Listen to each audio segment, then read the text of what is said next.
Hello everyone, কেমন আছেন সবাই? আশা করি ভালো আছেন। আজকে একটি মিনি ব্লগ ভিডিও নিয়ে চলে আসলাম আপনাদের সামনে।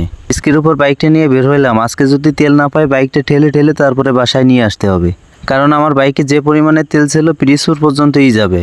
বাইকের মিটার দেখলেই বোঝা যায় সে আমাকে লাস্ট ওয়ার্নিং দিয়েছে বেঁচে থাকার জন্য। কি আর করার, এই হতাশা নিয়ে আস্তে আস্তে এগোতে লাগলাম পিরিজপুর পেট্রোল পাম্পের দিকে। বাইকার ভাইরা আপনারা ভালো করেই জানেন বর্তমান তেলের অবস্থা। এই হতাশা নিয়ে আর কতদিন। যাই হোক, বাইক যেহেতু আছে তেল নিয়ে চলাতে হবে, এটাই বাস্তব কথা। অনেকটা পথ পাড়ি দিয়ে চলে আসলাম পিরিজপুর সেতুর উপরে। এখান থেকে তেলের পাম্প পর্যন্ত যেতে প্রায় 3 মিনিট সময় লাগবে। ফাইনালি পৌঁছে গেলাম তেলের পাম্পের ভিতরে এবং সিরিয়ালে দাঁড়িয়ে গেলাম। তেলের পাম্পের কাছে রয়েছে র‍্যাব-6 পুলিশ।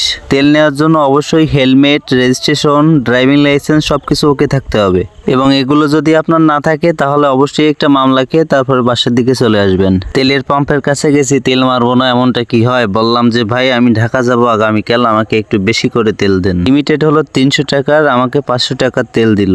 মিশন সফল। এখন বাইকও খুশি, আমিও ব্যাপক খুশি। আমার পিছনে প্রায় 300-র মতো বাইক রয়েছে, তার মানে বোঝেন কত কষ্ট করে তারপরে তেল আনতে হয়।